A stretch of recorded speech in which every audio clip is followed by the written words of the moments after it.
Dale. Bueno, buenas tardes a todos. Me presento, mi nombre es Mati, soy estudiante de Ingeniería Electrónica de la Facu de la UTN, miembro estudiantil de la rama de IEEE. Después, el presidente Juan Sánchez, si nos sobra algo de tiempo y si están interesados, le puede comentar un poco más de qué es IEEE, qué es la rama estudiantil, qué hacemos, y etcétera. Pero bueno, ahora vamos a lo nuestro. Eh, Tutorial de Jupyter Notebook. Bien, primero un disclaimer. Yo no soy experto en esta herramienta, así que seguramente muchas cosas se me van a pasar. Pero sí la vengo usando hace bastante, así que me considero un usuario no principiante, digamos. Tampoco diría avanzado, pero no principiante. ¿Qué es Jupyter Notebook? Es un intérprete interactivo de Python o de otros lenguajes. ¿Qué significa que es interactivo? Bueno, que tenemos nuestro código se va a correr en diferentes celdas. Por ejemplo, como esta que se ve acá de print. Cuando corremos esas celdas y la ejecutamos, esto no desaparece, sino que queda almacenado como si fuera un mismo script o un solo programa. Eso es lo que lo hace interactivo. Y además está muy bueno porque tiene dashboard o otras herramientas que hacen toda la ejecución del código muchísimo más visual y dinámica, por lo que queda todo más ordenado y limpio y claro. Bien, cuando apenas nosotros abrimos un notebook en el programa Jupyter Notebook, que es una herramienta que vamos a descargar, vamos a ver diferentes celdas que pueden ser de diferentes tipos, como ya vamos a ver, un kernel, que acá dice Python 3, tiene el logito de Python, que es el que se va a encargar de ejecutar ese código, de interpretar, perdón, y una barra de herramientas con diferentes cosas.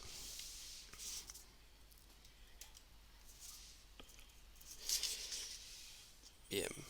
Esta herramienta se hizo muy popular últimamente entre la comunidad científica porque es posible escribir ecuaciones matemáticas, texto, imágenes, link y al mismo tiempo el script de código.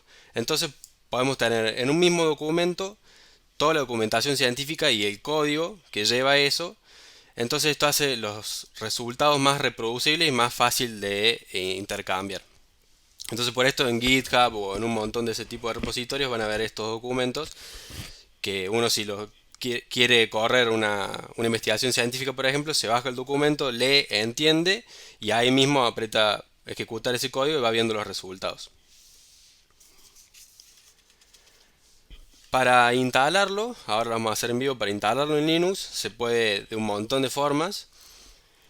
Se puede con apt de esta forma o con pip. ¿Qué diferencia hay entre apt y pip? Ninguna. Por ahora no hay ninguna diferencia entre usar esas dos, sino que la única diferencia es que, bueno, apt es el repositorio de Ubuntu, no solamente de Python, que está hosteado por Canonical, si no me equivoco, y pip es el gestor de paquetes específicamente de Python, que está hosteado por el Python Foundation. Entonces, en pip vamos a encontrar por ahí muchísimas más cosas de Python, pero no otros programas de Ubuntu, como por ejemplo en apt. Así que en este caso no hay diferencia, pueden elegir la que quieran. Y otra alternativa un poco más gráfica es instalar Anaconda, que es otra herramienta que contiene IDEs para Python, Jupyter Notebook, Jupyter Lab y un montón de otras cosas. Lo que yo recomiendo es para quienes usen Linux, es solamente por ahora instalar Jupyter Notebook, porque Anaconda trae un montón de herramientas que por ahí no vamos a usar ahora y mucho menos después, así que por ahí pesa un montón y es el vicio. Y en Windows no lo vamos a decir. No, y en Windows también es bastante fácil. Si ya tienen Python, pueden usar, pueden usar desde la consola.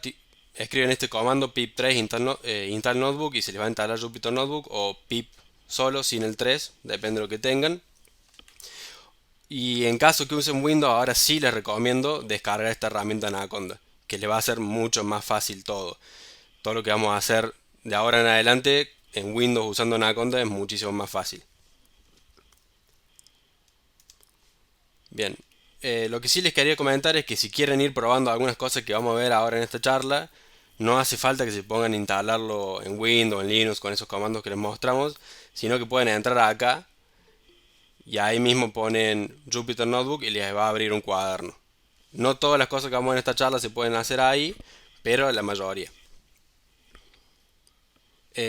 Si tienen alguna pregunta, interrúmpanme cuando quieran, lo que quieran. O se voy muy rápido también, cualquier cosa.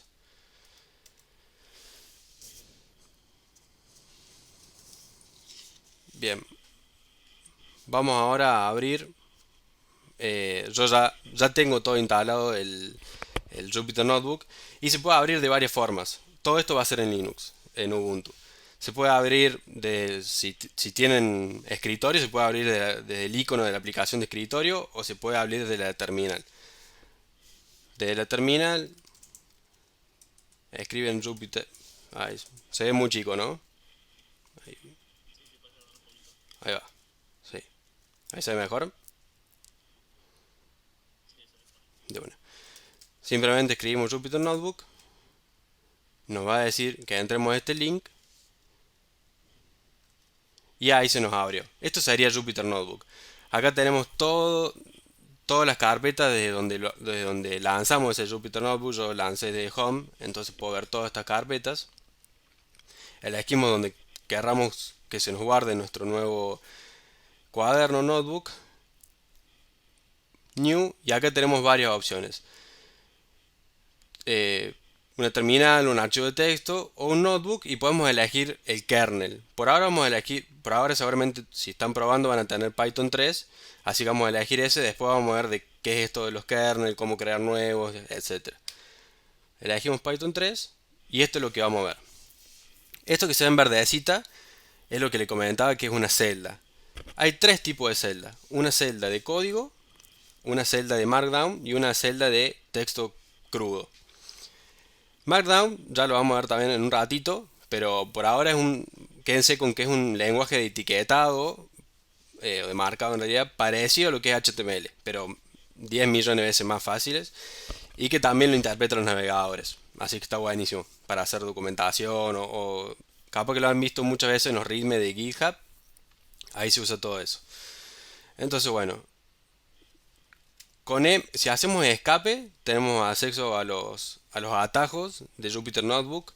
Con M podemos cambiar la celda que sea tipo Markdown. Entonces yo si escribo, por ejemplo así, esto es una celda MD y le doy Control Enter, que esto es para ejecutar la celda, van a ver que hay cambio de tipografía. Eso es porque es una celda Markdown. Si después hacemos doble clic, podemos editar esa celda. Ahora yo quiero una celda de código. Entonces aprieto escape Y y ahí es una celda de código. O también se puede hacer desde acá.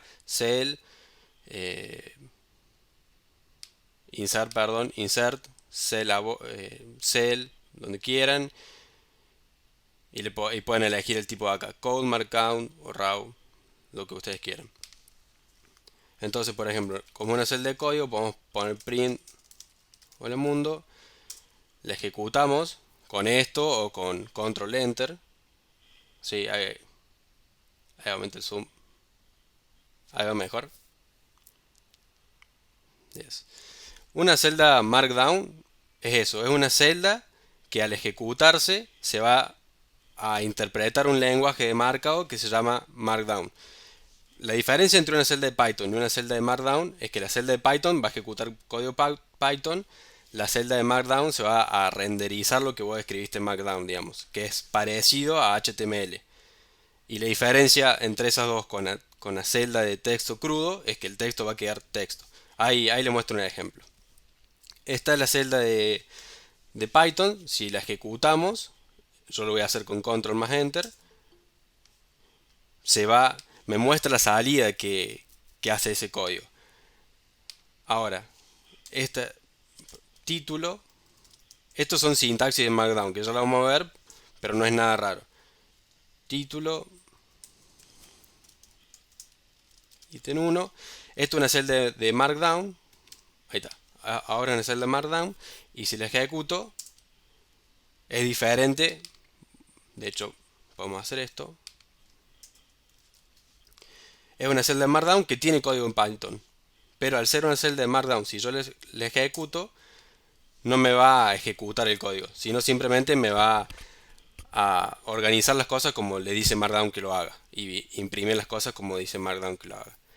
Y después una celda de texto crudo con Alt Enter crean una nueva celda.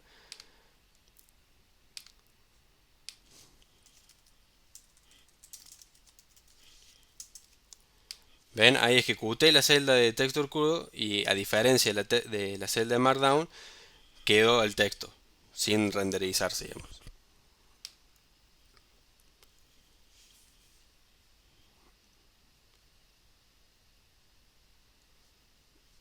No, ahí estoy leyendo la pregunta de Maxi. Si puede ser que la celda cambie sola cuando detecta sintaxis de Markdown. No, en este caso, por ejemplo, fíjate que es una celda de texto crudo y le estoy poniendo sintaxis de Markdown que es numeral para indicarle que es el primer título o el header 1 y no cambia sola. Ahora, si yo aprieto escape M para que cambie, ahí sí cambio a celda Markdown.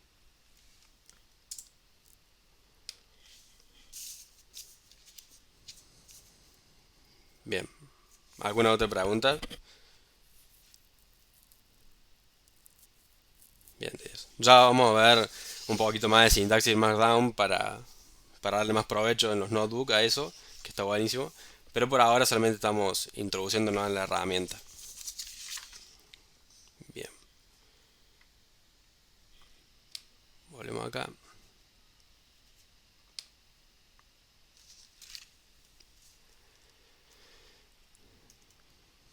Bien, ahora sí la sintaxis del Markdown. Eh, Seguramente todo lo que veamos ahora, que no va a ser mucho, pero no es fácil de recordar. Todo lo que vamos a ver lo pueden buscar acá, en esta página que está en español y está todo explicado. Markdown.es es la barra sintaxis guión markdown. O sin markdown.es y ahí ya se van a dar cuenta que buscar.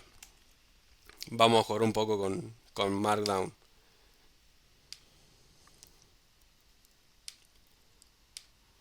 Bien. Como les comentaba, Markdown es un lenguaje. ¿Dónde está? Bien, acá estamos. Es un lenguaje muy parecido a HTML que es interpretado por los navegadores web, por los servidores web. Y lo hace así también Jupyter Notebook. En Markdown podemos poner títulos con el numeral y según la cantidad de numeral le podemos indicar si es un título, un subtítulo, un subsubtítulo y así, por ejemplo. Y se va cambiando el alto el tamaño de la letra. Esto es un subtítulo, o vamos a poner más fácil, título 2, título 3. Y así podemos hacer un montón, lo que nosotros querramos. Epa. No le había puesto que era tipo Markdown, ahora escape M le pongo.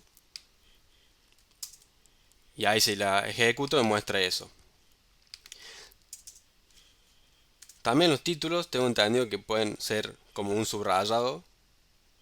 Así. Ahí está también. Con 3 líneas es suficiente. ¿Qué más? Podemos hacer listas como un itemizado, digamos. Voy a poner el título itemizado. Itemizado. Usando el asterisco. Es importante siempre entre el título y el resto de otras introducciones, digamos, un doble enter. Doble enter es para un salto de línea, digamos, en las celdas Markdown. Ítem 1, ítem 2, podemos hacer subítem también, subítem, podemos hacer con números.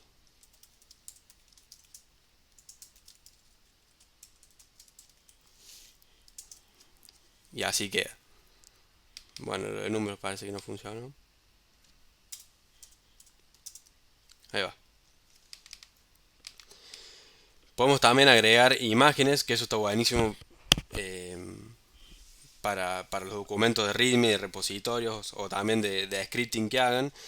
Y links. Los links y las imágenes se agregan de la misma forma. Lo único que cambia es que para imágenes se le agrega un signo de exclamación antes. Ahora lo vamos a ver. Para un link ponemos entre corchetes, perdón, entre estas llaves, el texto alternativo, lo que queremos que se muestre, por ejemplo, enlace, y entre paréntesis la dirección. Voy a copiar esto. Y ahí va.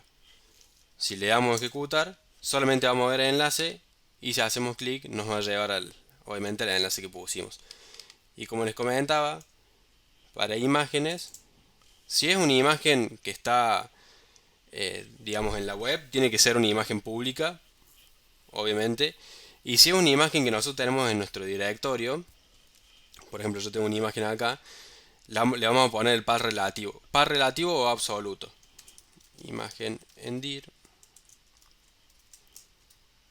Como estoy en Linux es esa barra. Y sí, se llamaba main logo svg.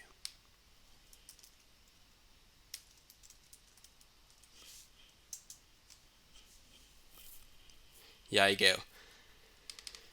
Esto también, Jupyter Notebook en GitHub. GitHub renderiza los notebooks de Jupyter también con algún código HTML. Si yo ahora lo escribo, no estoy seguro que me ande, pero después si quieren lo probamos en GitHub. Entonces nosotros podemos poner, en vez de esta imagen, podemos agregar la imagen en vez de esta forma, con la etiqueta de HTML, así digamos, no, normal, no sé si alguien conoce HTML. Okay, ahí está.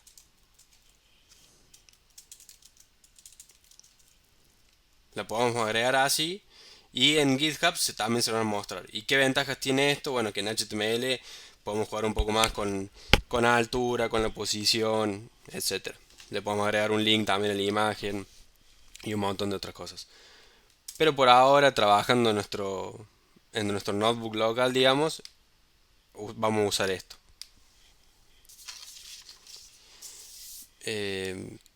Podemos también, no sé si vale mucho la pena entrarse en esto porque no es propio de la herramienta.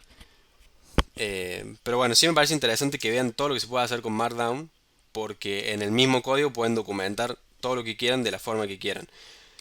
Hay en el repo que después le vamos a pasar, que es de esta charla, hay un montón de ejemplos, les voy a mostrar uno ahora, de todo lo que se puede hacer. Cuando yo hablaba del README de GitHub, les hablaba de este documento, que se llama README. Y todo esto está hecho con lenguaje Markdown, digamos. Que es lo mismo que se puede usar en Jupyter Notebook, que es lo que estábamos viendo recién.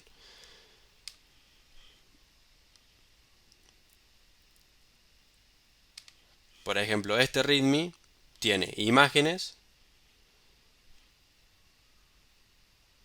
también tiene tablas, todo hecho en Markdown, digamos. También tiene bloques de código, que eso lo podemos ver ahora, que está bueno cómo hacerlo.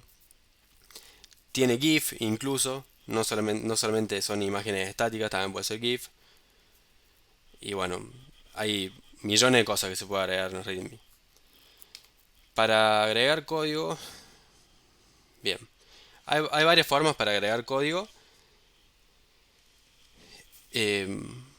La más simple es ponerle línea de código dentro de estas comillas que están viendo ahí. ¿Se ve bien ahí con el zoom o un poco más? Ahí va. Por ejemplo, print hola mundo. Cierro eso, cierro esa comilla. Acuérdense que tiene que ser una celda Markdown. Lo ejecuto y me aparece de esta forma. Para escribir bloques de código, no solo una línea, tenemos que usar tres de esos.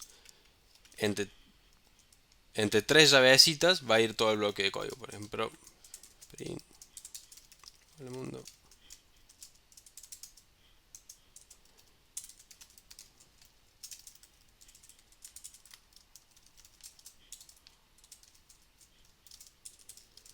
Epa, ahí va.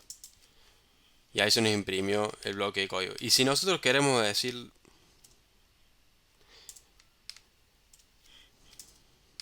Y si nosotros queremos que resalte la sintaxis, podemos acá poner el lenguaje. En la página de Jupyter Notebook que les mostré al principio, que Juan les pasó el enlace ahí en el chat, ahí pueden buscar toda la sintaxis soportada. Pero ven, ahí sí me resalta el print, los string con otro color, etcétera. Y otra cosa que también casi me olvido, pero me parece que muy bueno que lo tengan en cuenta, es que cuando nosotros corremos una celda de código y después pasamos a otra, la celda corrida previamente no se borró, digamos. Las variables que declaramos, su valor y todo, queda almacenado en memoria. Entonces, eso por ahí nos puede llevar a algún error. Por ejemplo, si nosotros hacemos cadena igual a hola,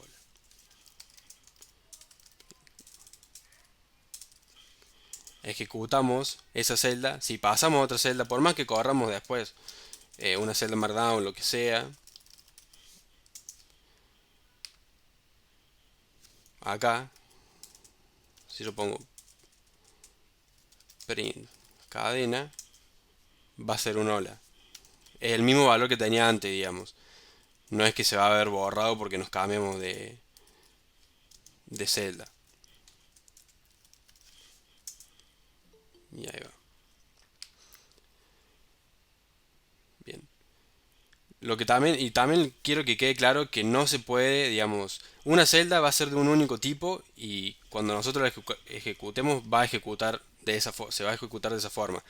No puedo tener una celda Markdown, por ejemplo, esta, que tenga código eh, de Python y yo al ejecutarla espere que se me ejecute tanto Markdown como el código. No, como esta celda yo le dije que es Markdown, se va a ejecutar Markdown. Si hay código, solamente se va a mostrar como texto. No se va a ejecutar. Bien, hasta acá alguna pregunta.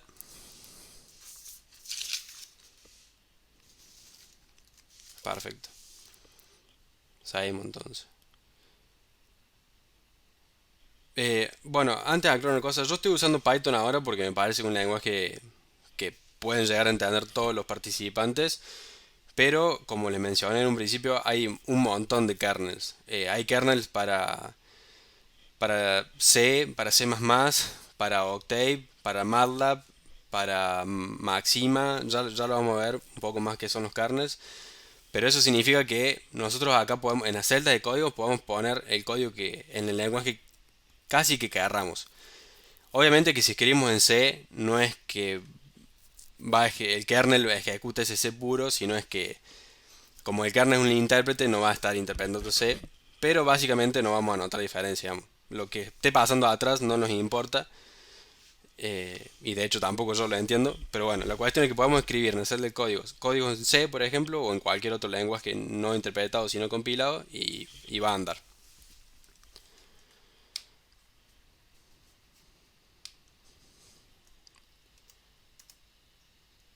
Como les decía, acá pueden consultar toda la sintaxis del Markdown en español.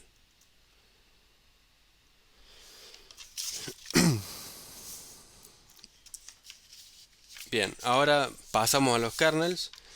Acá arriba, como hemos visto, pueden ver el nombre del kernel que están usando. En el caso que vimos recién en el ejemplo, usamos Python 3. Y lo pueden cambiar si tienen otro kernel desde esta pestaña. Ahora vamos a ver cómo instalar otro kernel en Ubuntu Linux. Si usan Anaconda es muy fácil y lo hacen a través de esa interfaz gráfica que le da el mismo Anaconda. Y bueno, acá en Linux también es bastante fácil. Vamos a instalar un kernel de Octave para probar. Los que no sepan, Octave es la versión libre, por así decirlo, de MATLAB. Es muy parecido y se usa bastante en ingeniería. Bien.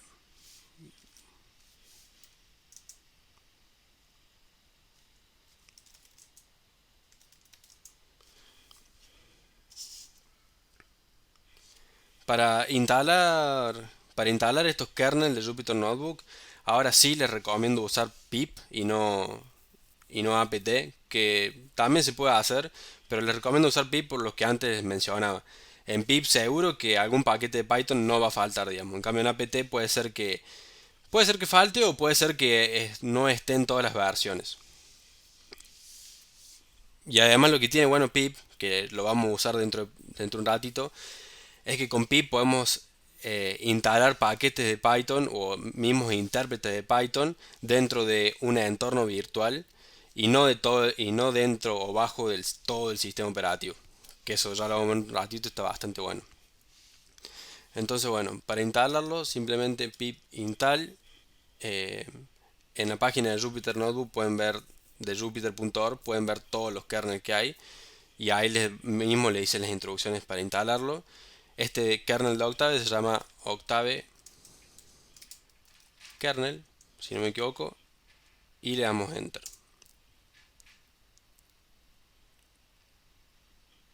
Bien, ahí se instaló.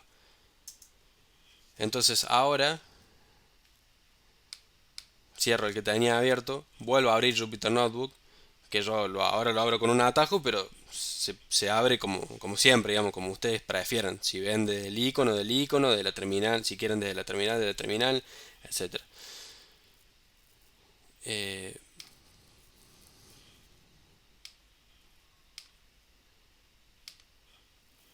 Abro este cuaderno nuevo, Octave. O bueno, creo un cuaderno nuevo, mejor, así lo vemos todos. Y cuando acá ponemos nuevo, antes solamente se acuerdan que nos decía Python y Big Data. Bueno, Big Data no presten atención a otra cosa. Pero ahora se nos agregó Octave, porque instalamos ese kernel. Entonces elegimos Octave. Y ahora, las celdas de Markdown y de texto crudo no cambiaron. No les pasa nada a esas celdas. Pero las celdas de código ahora no van a ser de Python, van a ser de Octave. Si antes en Python queremos ejecutar una introducción de Octave, nos iba a dar un error. Ahora podemos poner, para ver que estamos en Octave, display en vez de print que usamos antes, display hola mundo, y nos lo hace. ¿Qué más podemos hacer? Podemos graficar con Octave que usa GNU Plot, por ejemplo, X. Esto, si no saben Octave, no se preocupen, es simplemente lo que quiero mostrar acá es que está usando otro lenguaje, digamos.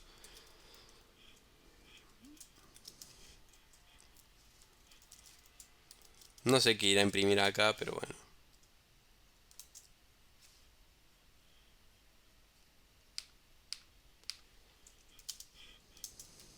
Ahí va. Y como ven, esta sintaxis no es de Python, esto tampoco es de Python, y sin embargo, y son de Octave. Y como estoy usando el kernel de Octave, lo ejecuta. Bien.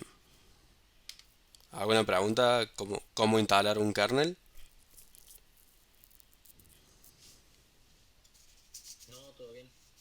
Perfecto.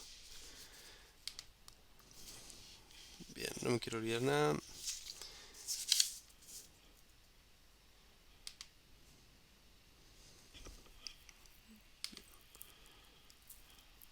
Acá está lo que les decía. En esta página, en esta wiki, pueden ver todos los kernels que existen y son un montón. Hay para Python de cualquier versión, de R, que es un lenguaje que se usa para ciencia de datos, Maxima, y que es, no sabría bien cómo definirlo, pero es un lenguaje parecido a Octave que es para cálculo numérico y demás cosas, que es muy potente e integrado en Jupyter Notebook. A mí me parece que está fantástico. Para Octave, para MATLAB también, pero obviamente hay que tener licencia. Si no tenés licencia no anda. Y bueno, pero un montón de cosas. Acá en esta slide están las instrucciones. Los que usan Conda, Anaconda, el programa que yo les dije que podían instalar en Windows o también en Linux Ubuntu, pueden hacerlo con estos comandos. Si les gusta usar la terminal, por más allá de que tengan una interfaz gráfica con Anaconda, pueden hacerlo con esto.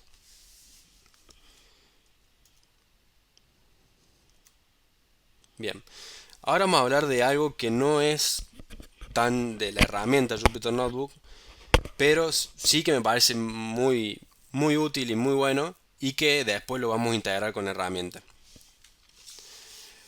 Los entornos virtuales son entornos de Python que están aislados de otros entornos en sí y también están aislados del sistema. El intérprete, los scripts, las librerías y todos los programas que estén, todos los ejecutables que estén bajo el entorno van a estar aislados del sistema. Entonces esto nos permite tener un mismo código corriendo con diferentes versiones de Python. Es decir, por ejemplo, yo hago un código que sé que tiene que funcionar con Python 2, pero después todo mi sistema usa Python 3, no puedo instalar Python 2 en el sistema y pisar Python 3. Entonces me creo un entorno virtual, instalo en ese entorno virtual Python 2 y mi código va a poder correr tranquilamente ahí. Otra ventaja que tiene es que si yo estoy haciendo un proyecto y necesito un montón de librerías que son muy particulares ese proyecto, las puedo instalar en ese mismo entorno virtual. Entonces cuando termino el proyecto y quiero eliminar todas esas librerías, elimino simplemente el directorio donde está el entorno virtual y listo, no me quedan dando vuelta por todo el sistema operativo. Y la ventaja más grande que tiene esto es que mejora la reproducibilidad de nuestro proyecto. Entonces nosotros podemos subir nuestro código en Jupyter Notebook a GitHub, por ejemplo, o a cualquier otro repositorio, pasárselo, no sé, por un comprimido, por WhatsApp a un compañero o lo que sea. Entonces se crea el entorno, se instalan todos los requerimientos que se puede hacer con una script que automatice todo eso. Entonces ahí nos aseguramos que nuestro código corra con las versiones de las librerías o de Python mismo que a nosotros nos interese, ya probamos y sabemos que andan. Por ejemplo, lo que me pasó una vez es que estábamos haciendo una interfaz gráfica que usaba OpenCV y yo en mi compu usaba OpenCV 3.7 y después en una Raspberry usaba 3.5 porque la Raspberry más actualizada era 3.5. Entonces todo el código gran parte del código que hemos hecho en Linux computadora no andaba en el Linux Raspberry. Entonces bueno, para poder trabajar para poder hacer código compatible, hicimos un entorno virtual en nuestra computadora que corra esa misma versión anterior de OpenCV. Pero no es nada difícil, digamos. Entornos virtuales, lo que a nosotros nos importa, entendamos que es un directorio donde todo lo que instalemos va a estar aislado del sistema. Eso es lo único que nos importa. Bien, para crear entornos virtuales en Linux necesitamos una herramienta que se llama virtualenv. Seguramente hay muchas otras. Yo la que usé y vengo usando es esta. Y se instala simplemente a través de apt. Sudo apt update y sudo apt install virtualenv. Esta herramienta yo ya la tengo instalada, así que no lo voy a instalar de vuelta. Pero sí vamos a probar de crear un entorno virtual nuevo. Bien. Yo todos los entornos virtuales que he usado los tengo en un directorio que se llama virtualenvs. Entonces, pero ustedes lo pueden crear bajo el directorio que quieran. Yo me voy a cambiar ese directorio. Bien. Y acá creamos otro subdirectorio dentro de esto. Por ejemplo, este se va a llamar test. Bien, ya existe. Ahora sí. mkdir test y creé el directorio. Me cambio ese directorio. Vemos, no hay nada ahí. Y ahora voy a crear el entorno virtual. ¿Cómo hago eso? Con la herramienta virtualenv. Y le digo después a dónde quiero que me cree el directorio. Como yo ya estoy adentro del directorio, perdón, el entorno. Como yo ya estoy adentro del directorio donde quiero que me cree el entorno, le voy a poner un punto. Diciendo, acá créame el entorno virtual. Le doy enter y me lo creo.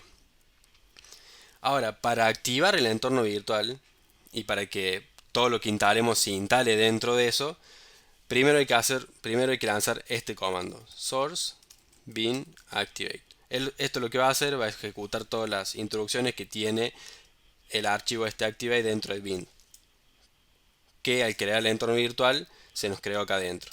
Si yo les muestro lo que tenemos bin, que son los ejecutables, librería y este archivo de configuración. Entonces, vamos a ejecutar el script activate de esta forma. Activate. Y se van a dar cuenta que ya está activado por esto que le sale acá.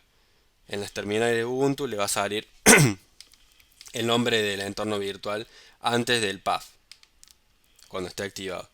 Y para desactivarlo simplemente escribimos deactivate. Ahí va.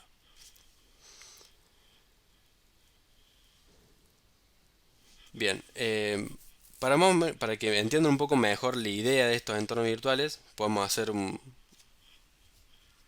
ejemplo en Python de vuelta de una script. Yo acá voy a instalar, dentro del entorno virtual, voy a instalar la librería matplotlib, que se usa para graficar. Entonces, primero tengo que activar el entorno. Upa. Activate. Muy bien, una vez que ya está activado, ahora sí, con pip instalo todas las librerías que yo quiero. Y se puede especificar versiones, etcétera. Este paquete se llama matplotlib.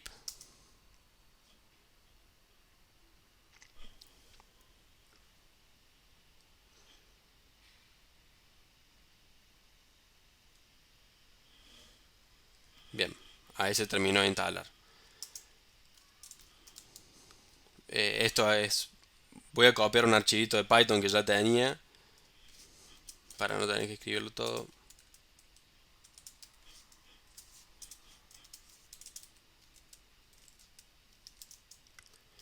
Bien, ahí copié este archivo que yo tenía, pero nada más que eso. Sigue obteniendo todo lo mismo que antes. Y ahora en este yer van a estar las librerías que yo voy descargando para todos los códigos.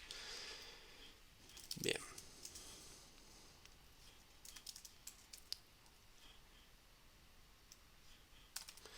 Entonces, en este programa utilizo matplotlib y numpy, que al instalar matplotlib se me instaló numpy. Eso es importante que lo tengan en cuenta. En el entorno yo estas dos sí las tengo. Entonces bueno, simplemente creo una función seno, acá creo un vector de tiempo, no tiene mucho sentido lo que hacen, pero es para mostrar otras cosas, pero bueno.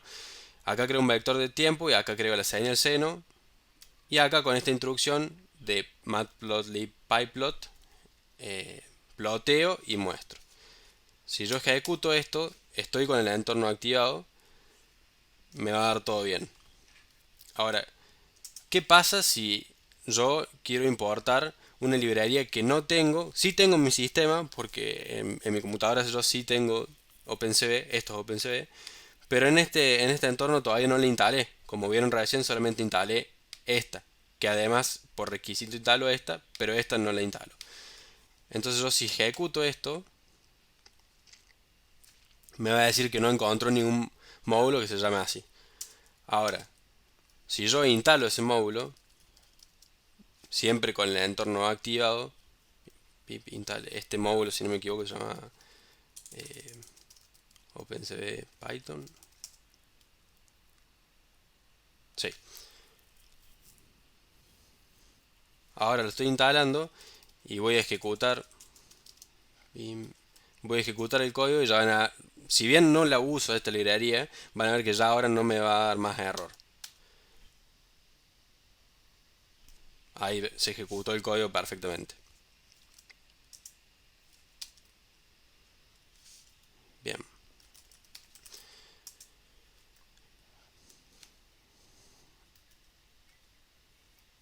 ¿Cómo se relaciona? Volvemos acá. Bien, ¿cómo se relaciona esto con Jupyter Notebook y con los kernels que habíamos visto anteriormente? Bueno, es que nosotros podemos crear, si nosotros creamos un cuaderno con kernel Python 3 y, por ejemplo, intentamos importar matplotlib, nos va a decir que no existe. ¿Por qué no? Porque no existe si no lo tenemos instalado en nuestro sistema, obviamente. Si no lo tenemos instalado en nuestro sistema, nos va a decir que no existe porque no la encuentra. Y si, por ejemplo, yo no quiero instalar Matplotlib en mi sistema, me creo un entorno virtual que se llame test o cualquier nombre, le instalo ahí Matplotlib y todas las librerías que yo quiera, y después creo un kernel que esté basado en ese entorno virtual. Entonces yo me abro un cuaderno de Jupyter Notebook, elijo el kernel ese que está basado en el entorno virtual y ahí voy a tener todas las librerías de que yo instalé en ese entorno virtual, sin importar si yo las tengo en el sistema. ¿Me siguen hasta ahí? ¿Hay alguna pregunta? Bueno, seguimos entonces. Para poder crear kernels, nuestros propios kernels de Jupyter Notebook, necesitamos otra herramienta de Python que es IPyKernel y se puede instalar tanto en el mismo entorno virtual que creemos o en nuestro sistema. Lo único que hay que tener en cuenta es que si lo instalamos en nuestro entorno virtual hay que instalarlo activado como siempre, como ya vimos, y después desactivarlo y volver a activarlo para que se aplique el cambio, digamos.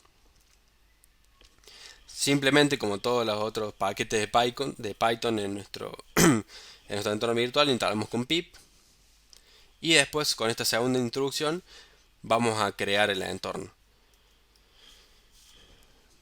Lo vamos a hacer acá también, todos juntos. El entorno ya lo tengo creado y tiene OpenCV, tiene Matplotlib, también podemos instalar eh, PyTorch, que no sé si se escribe así. Todas las librerías que ustedes imaginen lo pueden instalar acá. No, ese no se escribe así. Bueno, no importa. Todas las que ustedes conozcan se pueden instalar con pip. Y si no me equivoco, pip install list, no, pip install menos list. Bien, y hay una opción de pip para que les liste todos los paquetes disponibles, que no me la acuerdo. Pero bueno, más allá de eso, ahora vamos a instalar la herramienta que vimos recién, que es para crear los kernel, que es IPyKernel.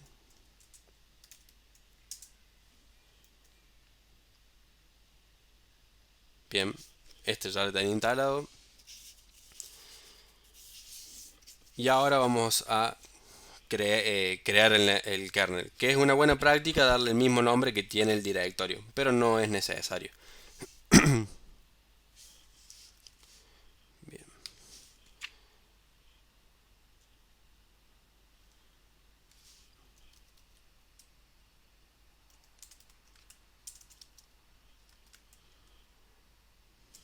Perdón, cometí un error acá. Si bien estoy bajo el entorno virtual, el directorio del entorno virtual, no activé el entorno virtual, por lo tanto esto está en mi sistema, por eso es que ya me dijo que ya estaba. Entonces, source bin activate. Ahora sí, lo voy a instalar dentro del entorno virtual.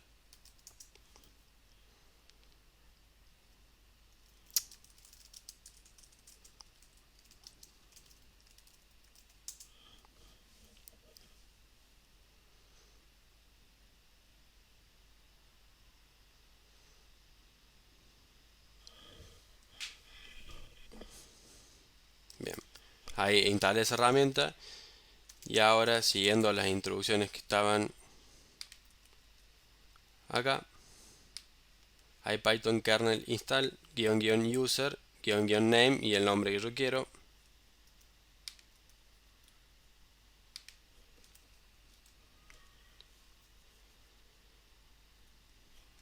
Hay Python kernel install.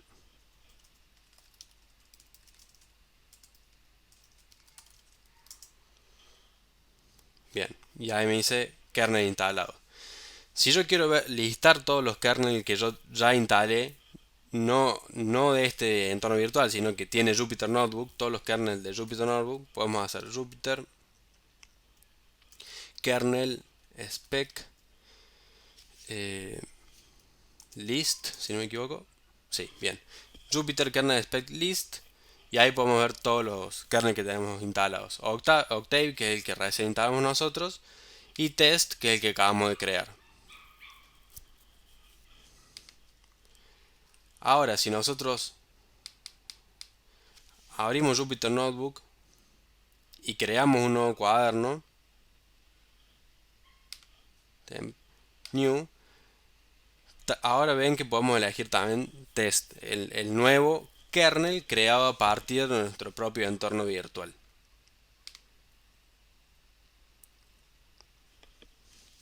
Y acá, por ejemplo, si quiero importar OpenCV, no me va a dar ningún error. Pero si yo quiero importarlo en otro kernel que no tiene instalado OpenCV, por ejemplo este, que no tiene instalado OpenCV, me va a dar error, porque no lo tiene.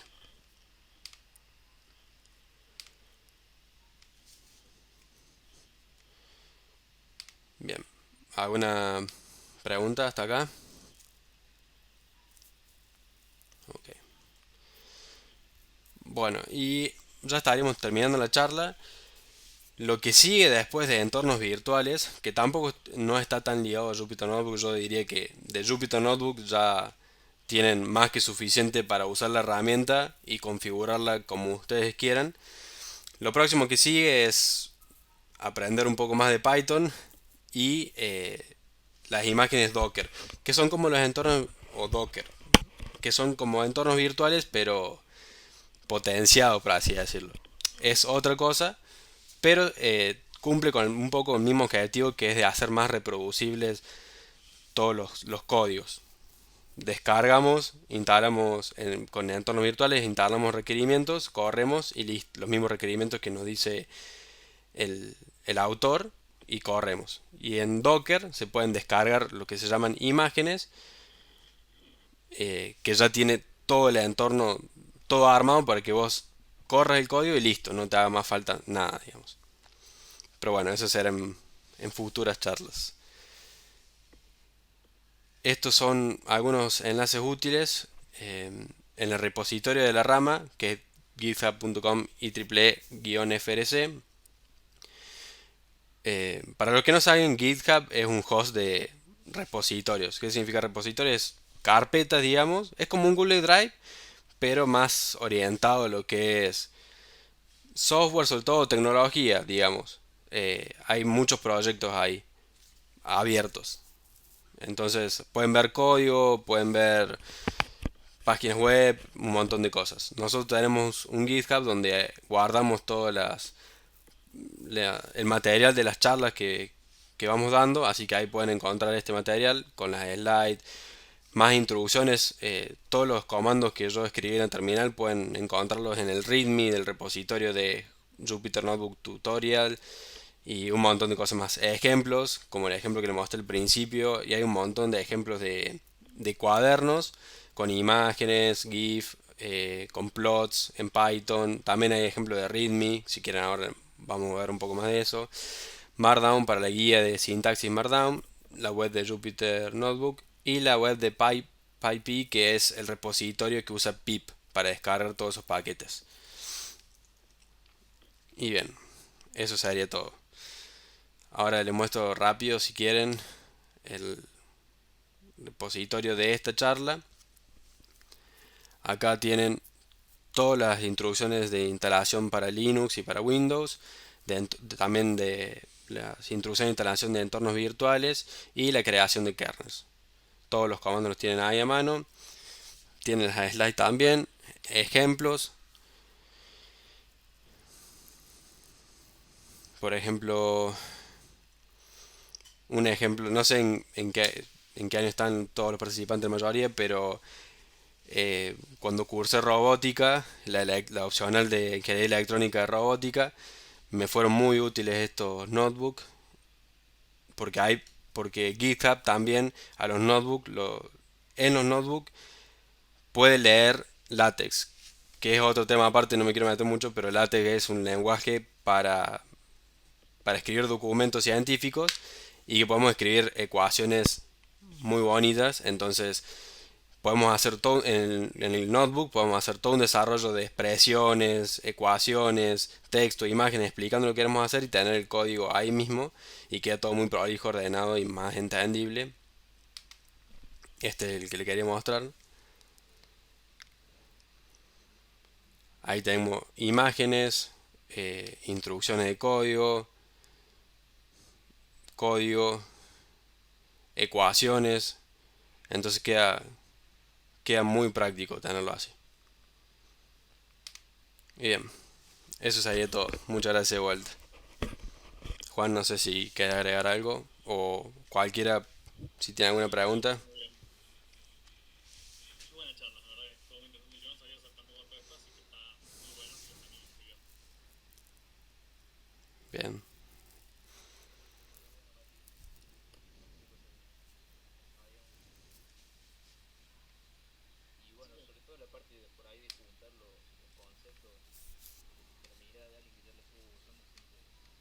Así que, ¿ahí te usan Matrix? ¿Qué te De usan una, gracias Maxi. en el uso de látex en Jupyter? Bien, no estoy seguro que Jupyter así lo renderice. Vamos, tiene que ser una celda Markdown. Sí, cuando... Lo vamos a ver mejor acá. Las instrucciones de LaTeX tienen que estar entre... No son todas, son generalmente las de matemática y tienen que estar entre signo peso. Por ejemplo, acá en el cuaderno que les mostraba, no, este no es, acá, lo podemos ver,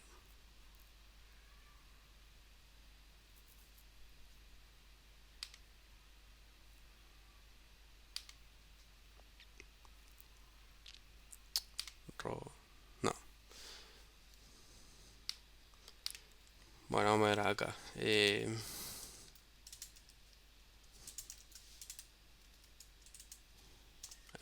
equation, no, frac,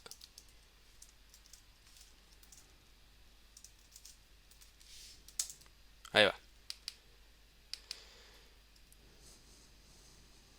no sé qué me faltó, quise igual, ah no, es así, ahí va. Sí, las introducciones de LaTeX tienen que estar en celda de Markdown y entre los signos pesos, porque son expresiones matemáticas. Esto es en línea y si hacemos con dos signos pesos, si no me equivoco, podemos escribir varias líneas de látex. Frac. eh, otra introducción de látex, alguien que se acuerde.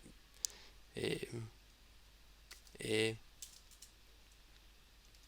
Con una letra griega, meterle, no sé, mu. ahí está, tienes razón.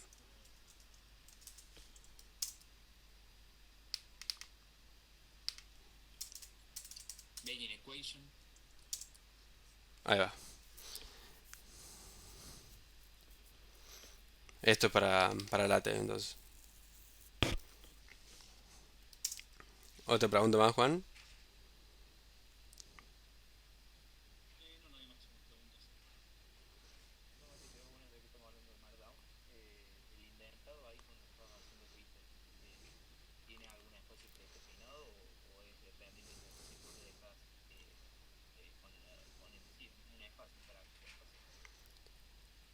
Eh, sí, para los ítems, entre cada ítem tiene que haber un enter. Y si vos querés hacer un sub ítem, tenés que hacer un tab. ¿Eso es lo que preguntabas? Sí, sí. Tiene que haber un enter entre cada ítem y sin enter y con un tab, no, o con un enter y un tab, los sub ítem. Y es el de Markdown, lo probamos ahora. Ítem, ítem 1, ítem 2, ítem. Bien, sí, es un enter y un indentado.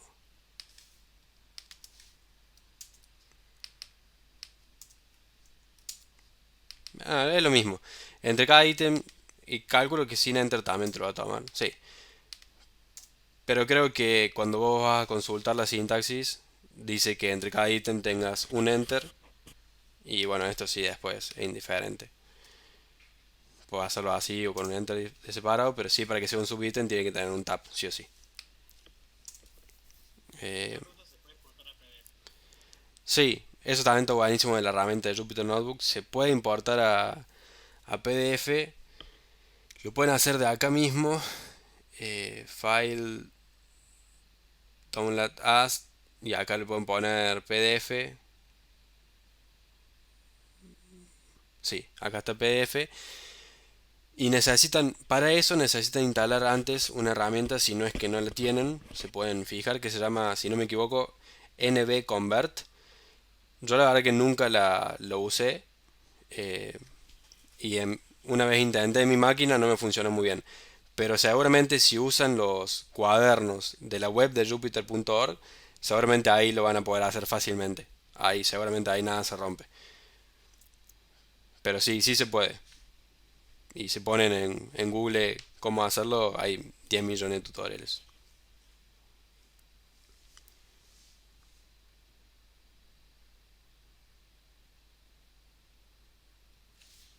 Vamos a probar. File, dobladas, PDF.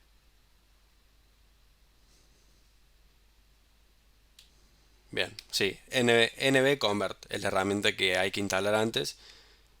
Sí, y que yo no la tengo. Bien.